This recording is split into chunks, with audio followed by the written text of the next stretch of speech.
안녕하세요. 저는 이조리입니다. 사우스 텍사스의 리오그란데 밸리에 있는 지안루트 교회의 공식 팟캐스트인 두라움도는 믿음에 오신 것을 환영합니다. 우리에 대한 자세한 내용은 zionalamo.org에서 확인할 수 있습니다. 한국어로 된 이 에피소드는 휴스턴 힐탑 한국 루터 교회의 옥승웅 목사님이 마가복음 1장 12에서 15절의 말씀을 바탕으로 한 설교로 회개하고 복음을 믿어라 이라는 제목의 내용을 담고 있습니다.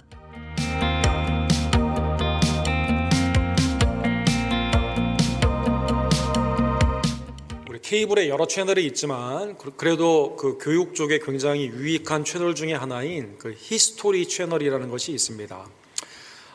이제 그 1999년에서 2000년으로 넘어가게 되면서 그 20세기에 가장 중요했던 사건들이 뭐냐 이런 정리한 다큐멘터리가 있었는데 20세기 역사에 뭐 여러 중요한 일들이 많이 있었죠. 뭐 1차 대전, 2차 대전, 그 다음에 뭐 베트남 전쟁, 그 다음에 중국하고 미국하고 수교하던 날, 뭐 베를린 장벽이 무너졌던 날, 뭐 여러 가지 날들이 있는데 20세기에 가장 중요한 한 날을 뽑는다면 그것은 노르만디 상륙 작전이 있었던 1944년 6월 6일을 뽑는 것을 보았습니다.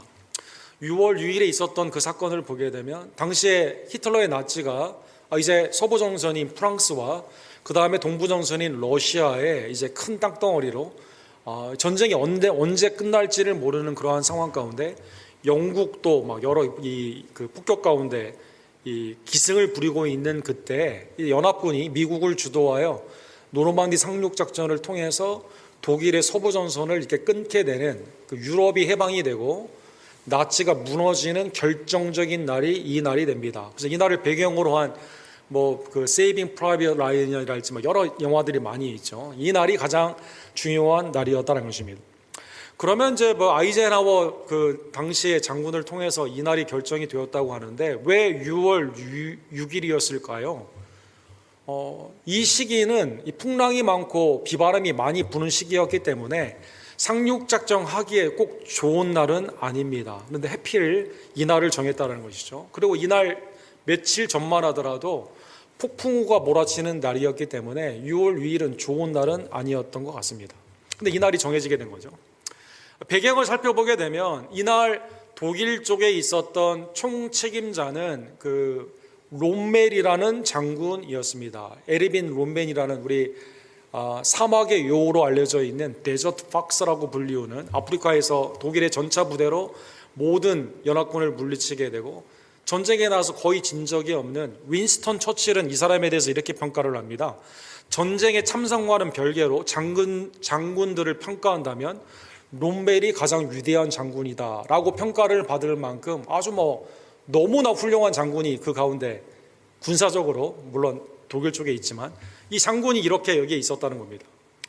6월 6일에는 조금 깊은 뜻이 있습니다. 6월 6일은 롬멜 장군의 와이프 되는 아내가 루시아 롬멜인데 아내의 생일이었습니다. 아내의 생일.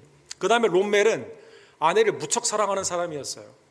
아내는 독일 베를린에 있었고 자기는 프랑스 지금 서부전선에 있게 되는데 보니까 연합군이 상륙작전을 한다는 정보가 많이 있어요. 그런데 일기예보를 보니까 비바람이 너무 많이 치고 지금 폭풍우가 있기 때문에 6월 6일은 절대 쳐들어올 일이 없다라고 롬멜이 생각을 한 겁니다. 그러면 무슨 생각을 할까요? 아내한테 가가지고 생일 파티를 해줘야겠다라고 생각을 하게 된 겁니다. 여러분, 배우자의 생일을 챙겨주는 건 훌륭한 겁니다, 여러분. 네. 그런데 이제 하필 이날 감으로 말미암아 서부전선이 비게 됩니다. 노르만디 상륙작전이 됐어요. 이날 하필 하나님의 섭리 가운데 날씨가 좋았어요. 12시간 동안 장군이 없는 거예요. 베를린에 가가지고 이 소식을 듣고 올 때까지는 시간이 굉장히 오래 걸렸습니다. 그리고 히틀러도 아침잠을 깨우는 걸 싫어했기 때문에 지금 서부전선이 이상이 있다라고 말을 해도 깨우는 사람이 없습니다. 그래서 하나님의 놀라운 선물이죠. 하필 이게 아내의 생일이고 히틀러는 잠을 자고 있고 롬멜은 그때 비움으로 말미암아 이 작전이 성공이 되게 된 겁니다. 이걸로 말미암아 롬멜 개인에게는 히틀러가 자살할래 아니면 이 독을 먹고 죽을래라고 선택을 하게 되면서 몇 개월 후에 죽게 되고, 아내는 이제 1971년도에 이제 죽게 되었는데 그동안 이제 이름도 없이 이제 살게 되는 거죠. 개인적으로 이 판단은 가장 잘못된 판단이었는데 연합군 측에서는 20세기 역사에서는 유럽이 해방되는 가장 좋은 날이 된 것입니다. 쳐들어온다고 하는 그 중요한 사건 가운데 내 개인적인 사사로움으로 이렇게 감으로 말미암아 안타깝게도 인류의 역사, 그 다음에 개인의 역사가 이렇게 바뀌게 된 겁니다. 오늘 본문에 보면 예수님이 오셔가지고 이제 천국이 가까웠다라고 말씀을 하시는 장면이 있습니다. 그래서 회개하고 복음을 믿으라라는 말씀이 오늘 본문의 주제가 됩니다. 지난주에 본 것처럼 마가복음에서는 복음이 주제가 되죠. 1장 1절에 하나님의 아들 예수 그리스도의 복음의 시작이라 이렇게 말씀하고 있습니다. 역설적으로 복음이신 예수님이, 죄 없으신 예수님이 지난주에 본 것처럼 세례 요한의 죄 사함의 물 세례를 받으시죠. 마태복음 3장에 보면 세례 요한이 이렇게 말합니다. 아니 내가 당신한테 세례를 받아야 되는데 어떻게 내가 세례를 줍니까? 신들매도 감당을 하지 못하는, 나는 세상 죄를 지고 가는 어린 양으로 증거하는, 나는 그리스도가 아니고 주님을 증거하는 사람인데 어떻게 내가 세례를 받습니까? 세례를 줍니까? 라고 하게 되었을 때 예수님이 이렇게 말씀하십니다. 이제 허락하라. 우리가 이와 같이 하여 모든 의를 이루는 것이 합당하니라. 요한이 이 말씀을 듣고 예수님이 오신 이유가 죄 없으신 예수님이 우리를 위해 죄가 되심으로 죄 사함의 세례를 받으시는, 궁극적으로 죄에는 죽고 의에는 다시 사는 십자가의 죽음과 부활로 말미암아 우리를 대속하신 은혜의 주임을 깨달으며 세례를 주시게 됩니다. 주님이 우리를 위해 세례를 받으셨다는 것입니다. 그리고 오늘 본문에 보면 그 사역 이후에 마가복음의 오늘 본문 12절에 보면 성령께서 예수 그리스도를 광야로 몰아내셨다라고 나와 있습니다. 광야에서 40일을 계시면서 사탄에게 시험을 받으셨다 이렇게 말씀해 주십니다. 누가복음에서는 성령에 충만하여 광야로 갔다고 그러고, 마태복음에서는 성령에 이끌리어 갔다고 되어 있는데, 마가복음에서는 성령이 주도하여 예수님을 광야로 드라이브 아웃, 그쪽으로 보냈다라는 것이죠. 그리고 거기에서 40일 동안 다른 복음서에 보게 되면 하나님과 금식을 하는 시간을 보내시게 되었다는 것입니다.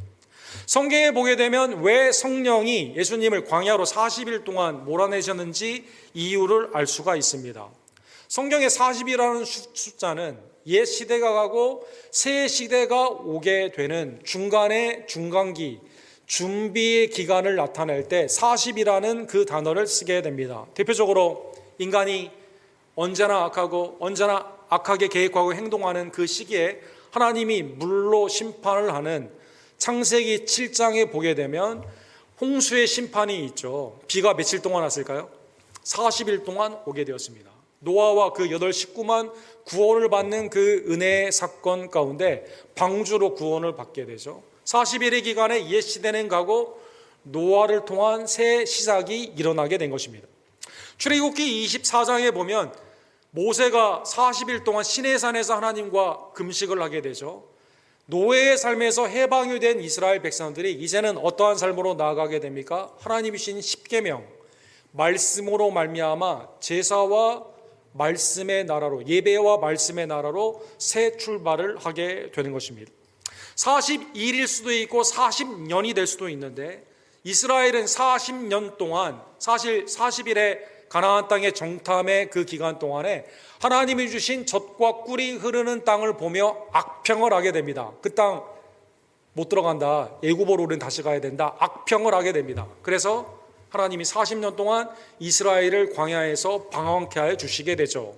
첫 번째 원망의 세대는 죽게 되고, 두 번째 세대가 가나안 땅에서 하나님의 나라의 예표가 되는 하나님의 나라의 삶으로 구원을 받게 됩니다. 에스겔 26장에 보면 애굽이 심판을 받고 이스라엘의 회복이 되는 그 시간, 옛 삶은 심판을 받고 새 시대의 나라가 일어나는 그 사건을 40년으로 말씀하여 주시게 됩니다. 예수님은 죽으시고 부활하신 후에 이 땅에 얼마 동안 계셨습니까? 사도행전 1장에 보면 40일 동안 계셨습니다. 예루살렘을 떠나지 말고 성령이 너에게 오는 그때까지 있으라라고 말씀하여 주십니다. 성령이 오시게 되면 예루살렘과 온 유다와 사마리아와 땅끝까지 주님의 증인이 된다라고 말씀하여 주시게 되는 것이죠. 이 40일은 이제는 국가적인 이스라엘이 아니에요. 성령 안에 있는 차별 없는 하나님의 은혜 가운데 하나님의 나라의 표징이 되는 교회의 시대가 성령이 오심으로 나아가게 되는 이 준비의 기간이었다는 것입니다. 예수님은 광야에서 그러한 의미에서 새 시대를 준비하는 40일 동안 하나님과의 금식 가운데 교제를 하고 계셨는데, 자, 새 역사를 시작할 때 누가 가장 싫어할까요? 사탄 마귀 원수가 제일 싫어하는 거죠. 그래서 사탄 마귀 원수가 시험을 하게 된 것입니다. 사랑하는 성도 여러분, 시험은 인류의 역사 가운데 언제나 하나님께 내가 믿음이 있는가 그렇지 않는가 나타나는 그러한 중요한 계기가 되었습니다. 예를 들어 에덴 동산에서 모든 것이 풍족하였던 아담과 하와에게 누가 나타납니까? 들짐승 중에 가장 강교한 뱀으로 사탄이 나타나게 됩니다. 이건 따먹게 되면 하나님과 같이 되리라라는 그 미혹 가운데 여자와 남자가 미혹에 빠져 이 시험에 실패를 하게 되죠. 창세기 3장 6절에 보면 여자가 그 나무를 본즉 먹음직하고 보암직도 하고 지혜롭게 할 만큼 탐스럽기도 한 나무인지라 여자가 그 열매를 따먹고 자기와 함께 있는 남편에게도 주매 그도 먹은지라. 눈이 밝아졌는데 하나님과의 죄의 단절 가운데 무슨 생각을 하게 됩니까? 하나님을 피하게 됩니다. 수치심이 생기게 됩니다. 아담아 어디 있느냐 두려워 숨게 되는 거죠. 이 죄로 말미암아 아담, 인류를 대표하는 아담이 죄를 지음으로 말미암아 우리 가운데 뭐가 옵니까? 죄의 값인 사망의 권세, 사망이 오게 되고 여러분과 저는 언제나 죽음을 두려워하게 되며 죄 가운데 하나님께 나아가지 못하고 피하는 인생, 그리고 서로에게 어떻게 합니까? 남자가 여자에게 이 죄를 당신이 만든 이 여자 때문에 내가 죄를 지었다라고 말을 하게 되는, 형인 가인이 아벨을 죽이게 되는 생명의 역사가 아니라 사망의 역사로 타락을 하게 된 것입니다. 하나님께서는 아까 말씀드린 것처럼 모세를 통해서 중보의 사역 가운데 이스라엘을 광야지만 모든 것을 공급하여 주셨습니다. 만나를 아침에 내려주시죠. 메추리를 주십니다. 그렇죠? 하나님의 은혜 가운데 우리에게 꼭 필요한 탄수화물과 단백질을 주시게 되죠. 반석에서 물을 열어주시게 됩니다. 옷과 신이 떨어지지를 않는 거예요. 40년 동안 모든 것을 주었지만 첫 번째 세대는 어떻게 합니까? 풍족한 가운데서도 원망을 하게 됩니다. 해석의 말씀이 시편 106편에 보면 알 수가 있죠. 광야에서 욕심을 크게 내며 사막에서 하나님을 시험하였도다. 그러므로 여호와께서는 그들을 요구한 것을 그들에게 주셨을지라도, 그러니까 풍족했는데 먹을 것이 필요하면 먹을 것이 주고 또 마실 것이 필요하면 마실 것을 주고 원수가 쳐들어왔을 때 구원하여 주시고 가나안 땅 젖과 꿀이 흐르는 땅으로 안전하게 모든 것을 공급하여 인도하여 주시지만 이스라엘은 언제나 불만이 있는 거죠. 불만이 어디에서 나왔어요? 탐욕. 더 갖고 싶은 거죠. 애굽에 있는 게 그리운 거죠. 그래서 모든 걸 그들에게 주었을지라도 문제가 어디에 생기게 됩니까? 원망과 불평 가운데 영원히 쇠약하게 되었다는 것입니다. 인간은 아담 실패했습니다. 노아 실패했습니다. 이스라엘의 역사 가운데 실패했습니다. 심지어 나중에 보게 되면 다윗 왕국도 실패하는 것을 볼 수가 있습니다. 하나님 편에 문제가 있는 게 아니에요. 인간에게 문제가 있는 거죠. 인간이 언제나 탐욕 가운데 하나님과 재물을 겸하여 섬기기를 원하고 내 안에 있는 우상을 섬기기를 원하기 때문에 이 시험에 인간은 통과하지 못하고 언제나 죄와 흑암 가운데 살게 되었다는 것입니다. 자, 그러면 질문이 있습니다. 하나님의 아들은 40일 동안 새 역사를 준비하셨는데 이 사탄의 시험을 승리하셨을까요? 누가복음과 마태복음에 보면 시험의 종류가 이렇게 나와 있습니다. 사탄이 돌을 40일 동안 굶었기 때문에 돌을 떡으로 하나님의 아들이거든 만들어 먹으라라고 시험합니다.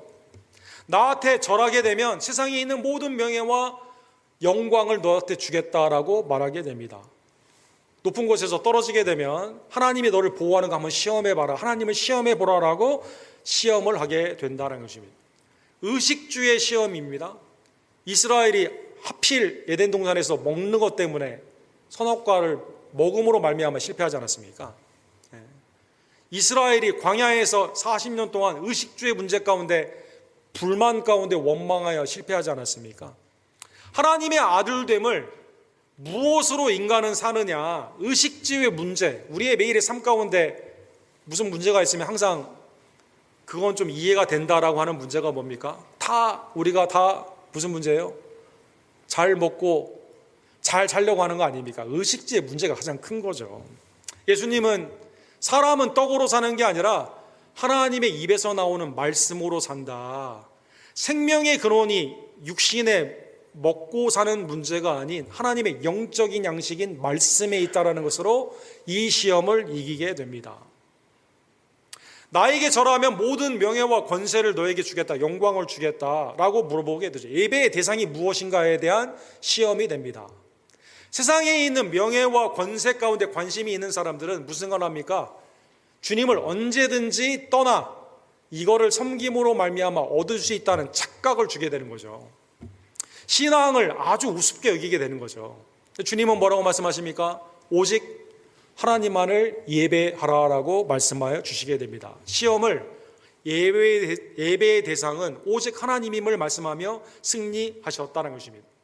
뛰어내리면 하나님이 보호하실 거다. 하나님을 시험해 보라라는 이것 가운데 내가 과연 삶 가운데 하나님이 즉각적으로 나를 도와주실 거냐 안 도와주실 거냐, 이게 늘 시험거리거든요. 하나님이 능력이 없거나 나를 사랑하지 않는 거 아닌가 의심이 생기게 되거든요. 그러나 예수님 뭐라고 말씀하십니까? 하나님은 시험의 대상이 아닙니다. 신뢰하는 예배의 대상인 것입니다. 하나님을 시험하지 말라라고 말씀하여 주셨습니다. 예수님은 하나님의 말씀에 이것을 통해서 인류가 실패한 의식주의 문제에 시험에 빠진 것, 예배의 대상 가운데 우상을 섬긴 것, 하나님을 신뢰하지 못하고 마사와 무리아에서 이스라엘이 광야에서 시험하게 된 것처럼 삶 가운데 하나님이 있다면 너를 보호하시고 너에게 기적을 나타낼 거라는 이적과 기사의 신앙 가운데 있었던 잘못된 왜곡된 시험의 그러한 믿음의 문제에 있어서 오직 하나님을 신뢰하는 것으로 승리하여 주셨다라는 것입니다. 예수님은 우리가 당하는 모든 형편과 처지를 아시고 우리의 모든 그 시험을 40일의 준비의 기간 동안에, 새 역사를 시작하시는 준비의 기간 동안에 사탄박이 원수를 이겨내신 것입니다. 예수님이 시험에 이겼다는 그것은 곧 그리스도 안에 있는 우리가 시험을 이길 수 있는 은혜를 받았음을 말씀하여 주십니다. 그래서 여러분, 요한 1서 5장 4절과 5절에 보면 세상을 이기는, 세상은 먹고 사는 문제에 대해서 예배의 대상, 하나님을 어떻게 보느냐는 그러한 것에 있어서 시험거리가 굉장히 많이 있는데 이 세상을 어떻게 이기게 됩니까? 예수께서 하나님의 아들이심을 믿는 자가 아니면 세상을 이기는 자가 누구냐? 그렇죠? 하나님의 아들 예수 그리스도가 나를 위해 이 모든 시험을 이기셨어요. 주님을 믿는 믿음으로 세상을 이기게 된다라는 것입니다. 여러분, 교회가 세상과 돈, 권력, 명예 가운데 무엇으로 과연 경쟁한단 말입니까, 여러분? 우리 주일날 예배를 드리는 모든 교회 예산을 다 한다 하더라도 여러분 그 다우라는 미국의 다우존스 인더스트리얼이 있지 않습니까? 거기에 꼴찌하는 그 회사의 기업 가치보다 안 됩니다, 여러분. 교회가 모든 권력을 가지고 있다 하더라도요, 세상의 권력 가운데 시리에서 뭐 조례 하나만 내려가지고 예배 어떤 조치를 취하게 되면 그 권세 아래 교회가 권세가 없는 것처럼 보입니다, 여러분. 교회 안에서 신앙을 누리는 우리의 기쁨을 세상의 정욕의 가치로 계산하기가 어렵습니다. 그런데 이 모든 것들을 어떻게 이긴다고요? 나를 위해 죽으시고 부활하신, 광야에서 나를 대신하여 시험을 이기신 예수님을 믿음으로 말미암아 이 모든 시험을 우리는 이기게 되는 것입니다. 히브리서 4장 15절에 보면 우리에게 있는 대제사장은 우리의 연약함을 동정하지 못하실 리가 아니요. 그렇죠? 주님은 우리의 모든 것을 알고 계세요. 그리고 동정하십니다. 심퍼사이즈 하십니다. 모든 일에 우리와 똑같이 시험을 받으신 이로되 죄는 없으시니라. 그렇죠? 전에 어떤 분이 저한테 한번 질문했는데, 주님은 33세에 돌아가셨는데 50대 갱년기 이거 아실까요? 주님은 30대 솔로로 돌아가셨는데 내 결혼에 얼마나 지금 트러블이 많은데요. 주님이 애 낳는 고통을 아실까요? 네, 다 아신다는 것이죠. 왜 다 아실까요? 궁극적인 모든 이 땅에 있는 고통과 고난은 뭐에 귀결이 됩니까? 죽음과 관련이 있거든요. 주님이 여러분과 저를 대신하여 십자가에 못 박혀 죽으심으로 모든 것을 다 감당하신 예수님이 죽음까지 감당하셨는데, 영벌의 심판까지 감당하셨는데, 갱년기에 무슨 걸 어떻게 지금 비교합니까, 여러분? 사랑하는 성도 여러분, 오늘 본문의 앞절에 있는 말씀을 통해서 주님이 우리 모든 형편을 아십니다. 나의 모든 고통을 아세요. 신앙 가운데 잘해보려고 하는데 잘 안 되는 걸 아십니다. 시험거리가 많은 걸 아십니다. 주님이 우리를 동정하시고 이 시험을 이기시고 우리에게 뭐라고 말씀하세요? 믿어봐라. 믿어봐라. 믿음을 쓰심으로 승리하는 주의 종들 되기를 간절히 원합니다. 자, 이게 준비의 과정이었습니다. 자, 이제 새 역사가 시작되는 거죠. 40일 이후에. 오늘 본문에 보면 승리하신 후에 현상이 두 가지가 일어나게 되었습니다. 사실 아담과 하와가 하나님의 형상과 모양으로 창조함을 입어가지고 모든 동물을 다스리지 않았습니까? 창세기 2장에 보면 들짐승들이 아담에게 나와가지고요, 아담이 이름을 붙여주게 됩니다. 그러나 인간이 타락한 후에는 들짐승들이 무섭죠. 인간을 해치게 되고 다스리기가 매우 어렵게 됩니다. 사탄이 하나님께 도전함으로 말미암아 타락한 천사들이 우리를 언제나 시험하죠. 그런데 주님이 승리하시게 된 후에 13절 하반부에 보면 들짐승과 함께 계시니, 들짐승들이요 주님 앞에 모여드는 거죠. 아담이 잃어버렸던 인간의 권위가 예수 그리스도로 말미암아 회복이 됩니다. 천사들이 수종을 들게 된다는 것입니다. 앤드류 류옹이라는 우리 말레이시아에서 성화를 그리는 화가가 있습니다. 이분이 본문의 말씀을 통해서 들짐승을 그린 거예요. 동양적인 생각이죠. 아마 호랑이가 성경에 안 나오잖아요, 여러분. 그 다음에 좀 약간 아무래도 말레이시아 문화적인 것에서 팬더 이렇게 그리게 되고, 그 다음에 얼룩말, 기린, 코끼리 이런 거 성경에 잘 나오지 않는 이런 거 들짐승들이 다 모이게 됩니다. 이 동물원에 gat혀 있어야 되는 이것들이 밖에 있으면 인간을 해치게 되는 위험이 있는데 주님 앞에 다 모여들게 되는 거죠.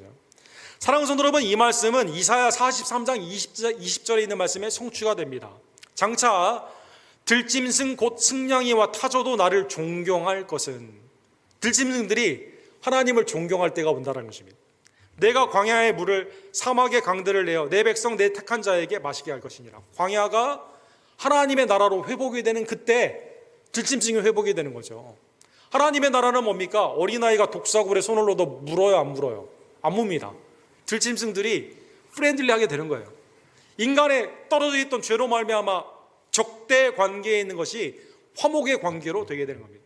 천사가 히브리서 1장에 보면 예수 그리스도와 주님을 섬기는, 그리스도 안에 있는 그 백성들, 성도를 섬기는 종으로 온전히 창조함을 입었는데, 그게 그리스도의 이 승리로 말미암아 수종을 들게 된다는 것입니다. 주님은 들짐승과 천사의 수종 가운데 광야에서 하나님의 은혜에 이제 시험을 이기시고 새로운 시대의 복음의 사역으로 나아가시게 됩니다. 오늘 본문에 그래서 14절에 보면 요한이 잡힌 후에 예수께서 갈릴리에 오셔서 하나님의 복음을 전파하여, 그렇죠? 하나님의 나라가 이제 이 땅에 임하게 되는 새 역사를 어떻게 하십니까? 주님이 직접 증거하시게 되는 것입니다. 복음이신 예수님이 복음을 증거하니까 얼마나 파워풀하시겠습니까? 세례요한은 헤롯이 빌립 동생의 아내인 헤로디아와 간음하게 되었을 때, 이걸 회개하라고 말을 하게 되었을 때 예루살렘에 잡히게 돼요. 근데 예수님은 예루살렘에 가지 아니하시고 갈릴리에서부터 이 세상의 새 나라, 무엇으로 시작하게 됩니까? 정치의 변화나 경제의 변화나 세상을 바꾸는 그것이 어떤 시스템의 변화가 아닌 무엇으로 말미암아? 복음으로 말미암아 이루어지기 때문에 복음을 증거하시게 되는 것입니다. 사랑하는 성도 여러분, 복음을 기쁜 소식이다 이렇게 말하죠. 우리 지난주에 보았죠. 요한겔리온. 마태복음 4장 23절에 보면 그래서 복음 앞에 뭐라고 말할까요? 천국 복음이다 이렇게 말합니다. 천국 복음. 그렇죠? 복음을 통해 하나님의 나라의 백성이 되게 되는 천국, 킹덤 오브 헤븐의 백성이 되게 되는 축복을 받게 되는 거죠. 마가복음 1장 1절에 보면 복음 자체는 예수 그리스도입니다. 그래서 복음을 뭐라고 말하냐면 예수 그리스도 복음이다 이렇게 말씀하십니다. 누가복음 4장 43절에 보면 Kingdom of God, 복음을 천국이라는 heaven이라는 단어를 쓰지 않고 하나님의 왕되심을 의미하는 하나님의 나라의 복음이다라고 말씀해 주십니다. 사도행전에서는 사도 바울이 한 번 사용한 단어인데 20장 24절에 보면 복음을 은혜의 복음이다라고 말씀해 주십니다. 다 일관성이 있죠. 복음을 믿음으로 말미암아 여러분과 제가 천국의 백성이 됩니다. 그리스도의 공로로 말미암아 이 복음의 은혜를 받게 됩니다. 하나님의 나라의 백성이 됩니다. 은혜를 누리게 된다는 것입니다. 그래서 예수님이 하나님의 복음을 오늘 본문 동일한 거예요. 예수 그리스도의 복음을 증거하게 됩니다. 복음의 내용은 무엇일까요? 복음의 내용은 여러분 너무나 잘 아시죠. 율법과 복음은 다른 건데 복음은 하나님이 우리를 위해 하신 거죠. 가장 짧게 가장 잘 나타낸 것은 고린도전서 15장을 볼 수가 있습니다. 형제들아 내가 너희에게 전한 복음을 너희에게 알게 하노니 너희가 만일 내가 전한 그 말을 굳게 지키고 헛되이 믿지 아니하면 그로 말미암아 구원을 받으리라. 헛되이 믿지 아니하면 복음을 헛되이 믿지 아니하면 구원을 받는 겁니다. 그러면 복음의 내용은 뭘까요? 내가 받은 것을 먼저 너희에게 전하노니 이는 성경대로 그리스도께서 우리 죄를 위하여 죽으시고 장사 지낸 바 되셨다가 성경대로 사흘 만에 다시 살아나사 수많은 증인 앞에 나타나 주신 것입니다. 중요한 단어가 두 개죠. 주님이 우리 죄를 위하여 죽으셨다는 것입니다. 한 유대인 청년의 죽음이 아니라 그것과 뭐가 관련이 있어요? 내 죄와 관련이 있는 내 죄와 여러분. 그래서 이 믿음이 뭐냐? 하나가 되는 거죠. 하나. 주님이 나를 위해 그렇게 하신 거예요. 나를 위해서. 주님이 성경대로 3일 만에 사망 권세를 이기시고 부활하여 주셨습니다. 나에게 부활을 주님이 믿는 우리들에게 허락하여 주셨다는 것입니다. 복음이신 예수 그리스도. 예수님이 그런데 이 복음을 본인이 복음인데 본인이 복음을 직접 증거하신 거죠. 그래서 오늘 본문 15절에 보면 이르시되 때가 찼고 하나님의 나라가 가까워 왔으니 회개하고 복음을 믿으라 하시니라. 하나님의 나라의 백성, 천국 백성, 은혜를 받는 것, 영생을 받는 것, 주님의 자녀가 되는 것, 왕 같은 제자이 되는 것, 방편 어떻게 해야만 됩니까? 회개하고 복음을 믿어야만 된다는 것입니다. 회개하고 복음을 믿어야만 된다. 얼마나 압축적이고 군더더기가 하나도 없죠. 복음 되신 예수님이 다른 이런저런 거 얘기하지 아니하시고 지금 임박했어요. 디데이가 왔어요. 우리에게 지금 가장 중요한 어젠다예요. 이게 하나님의 나라가 가까이 왔습니다.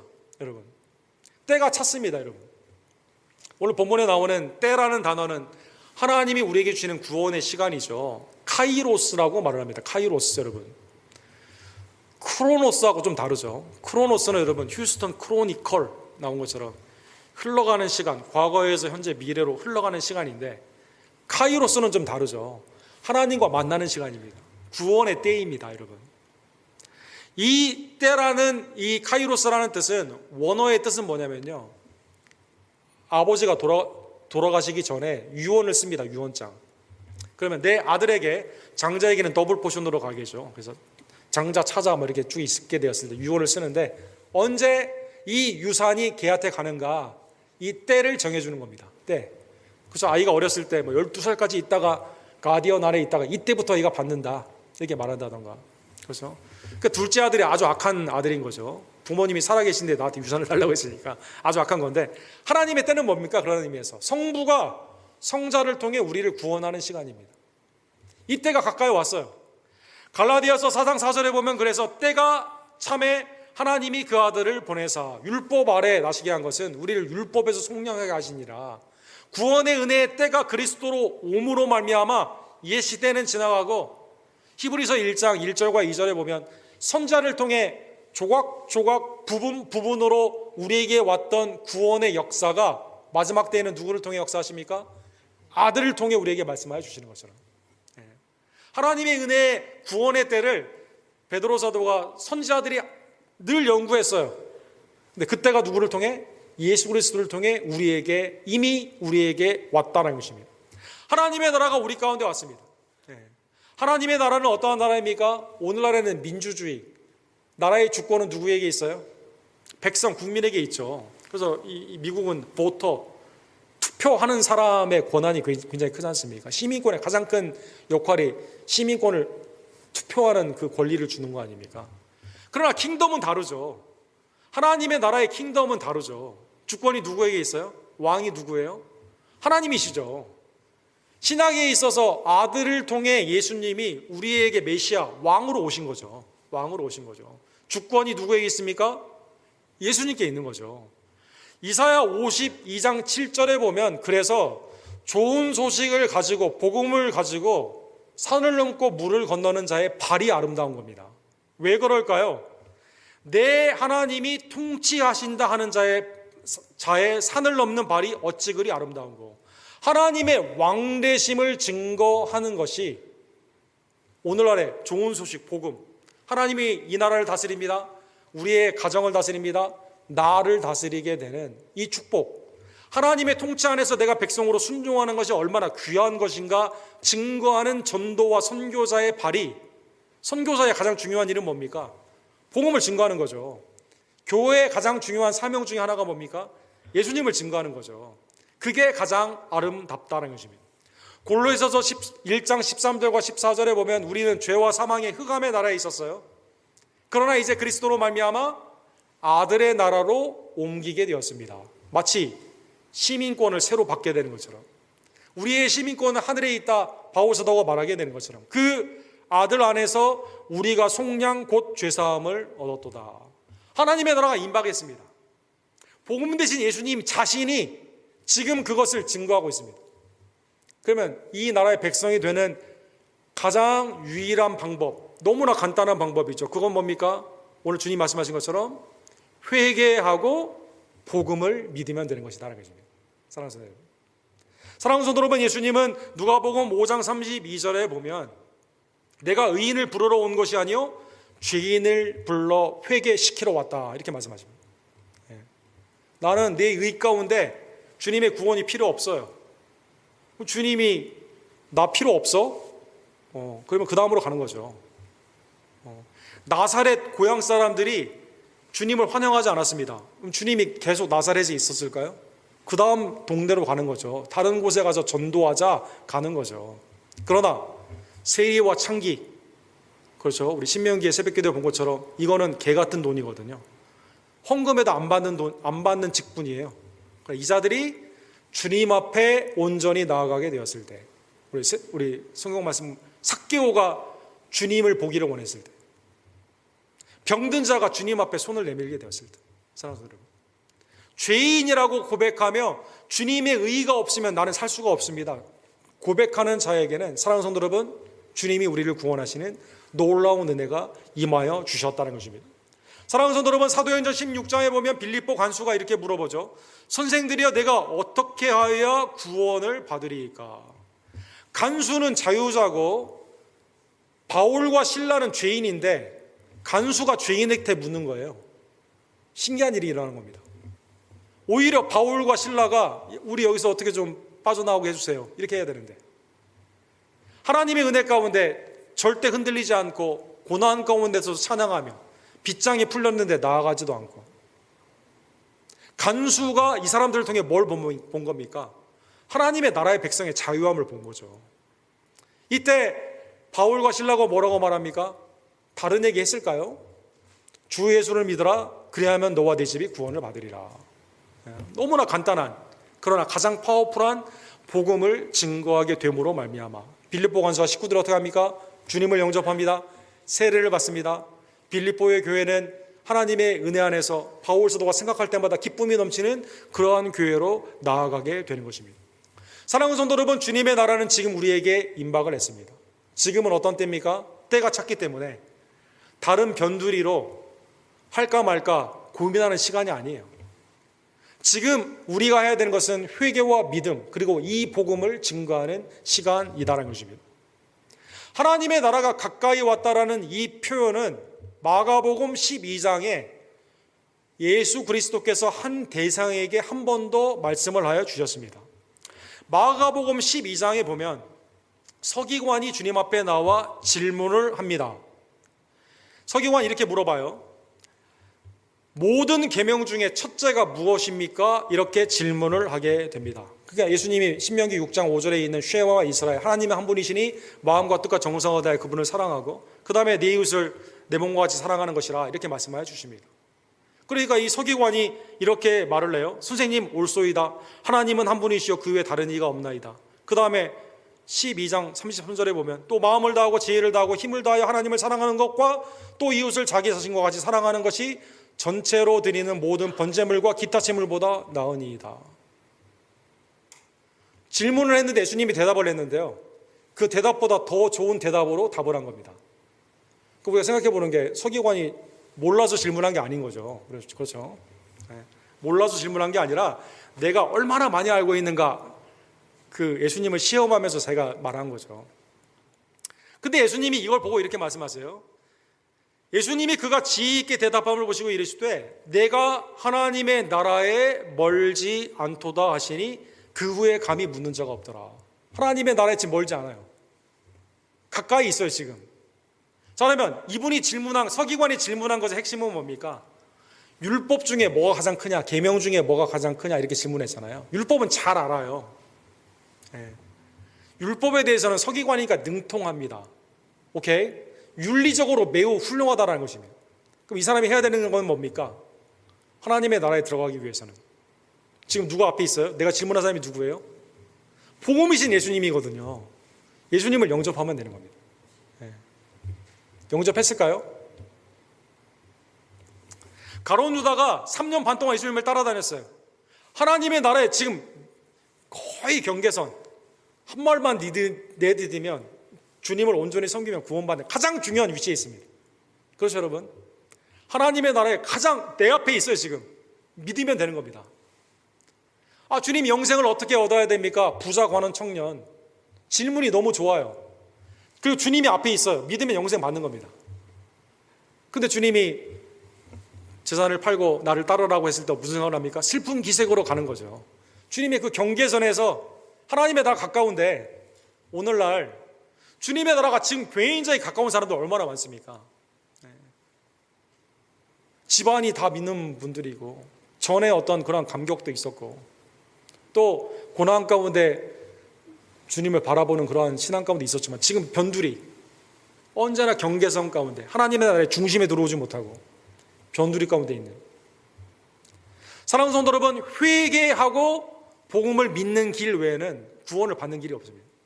주님의 십자가와 주님의 부활을 온전히 내 마음 가운데 믿지 아니하면 주님의 나라의 백성이 되는 하나님의 은혜를 누릴 수가 없다는 것입니다.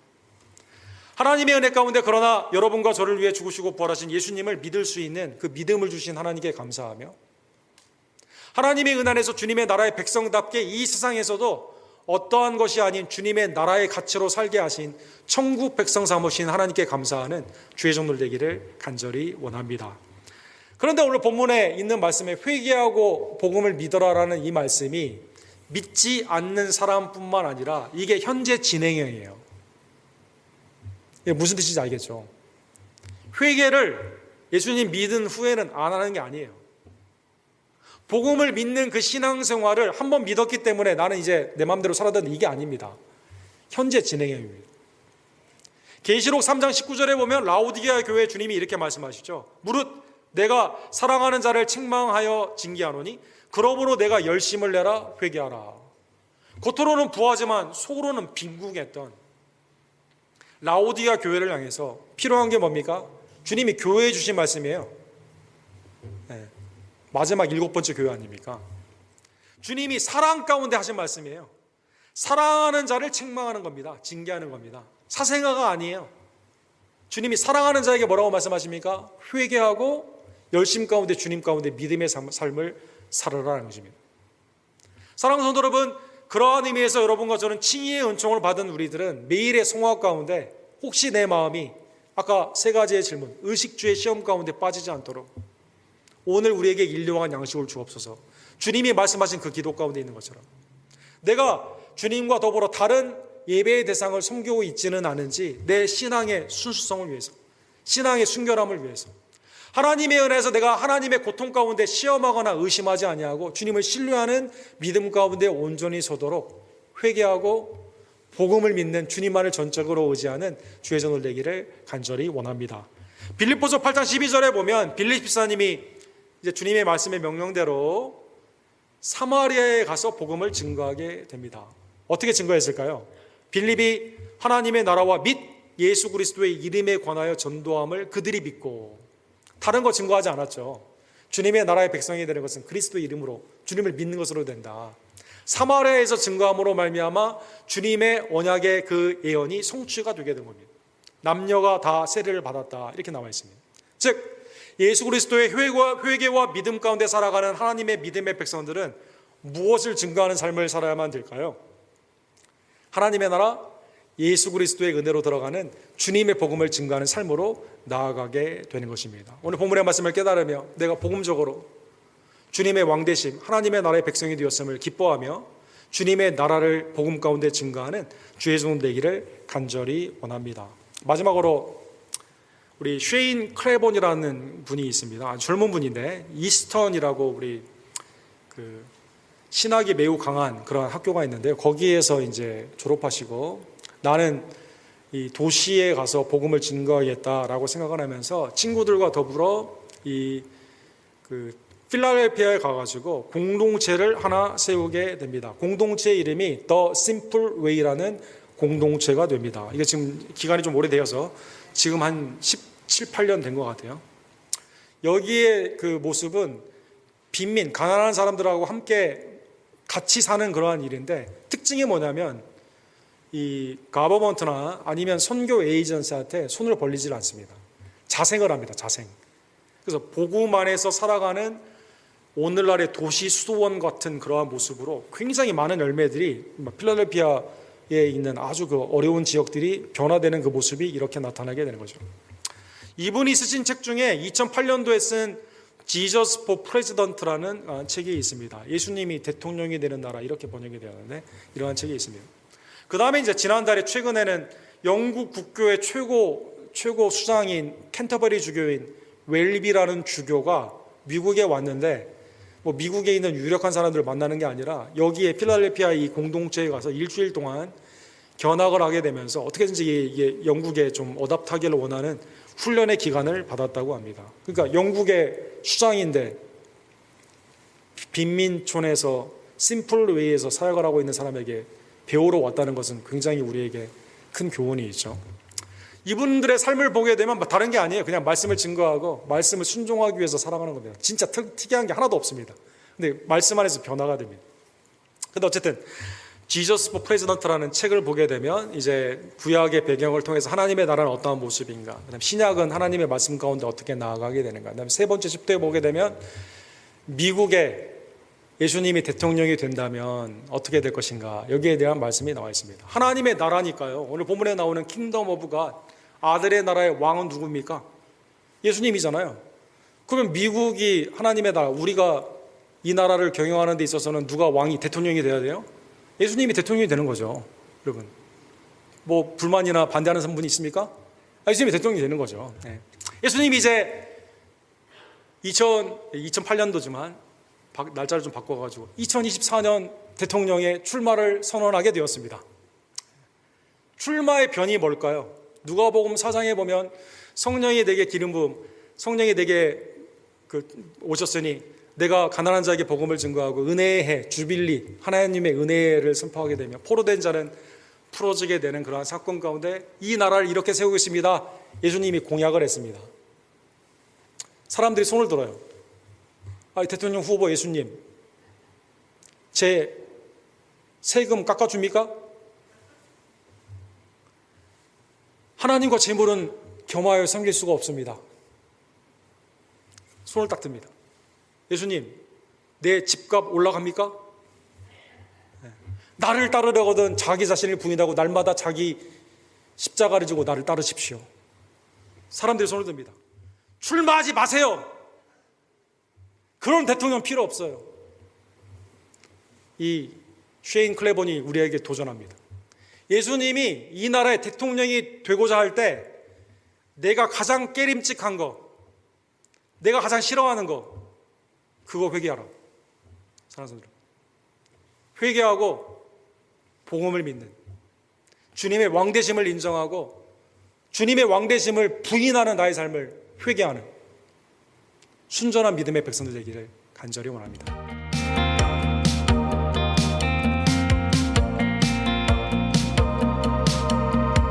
이 에피소드는 텍사스 알라모에 있는 시온 루터 교회에서 여러분에게 전해드리는 우리의 두려움 혹은 믿음 팟캐스트의 일부입니다. 감사하게도 옥 목사님의 설교를 접할 수 있게 해주셔서 감사합니다. 옥 목사님 이메일 sung@gmail.com으로 연락이 올 수도 있습니다. 경청해 주셔서 감사드리며 조금함과 두려움이 아닌 인내와 믿음을 통해서만 하느님의 도움으로 인생의 문제를 효과적으로 다룰 수 있는勇감과 용기를 접으시길 바랍니다. 이메일은 fearorfaithpodcast@gmail.com으로 연락하시면 됩니다. 다음 시간까지 신의 가호가 있기를 바랍니다.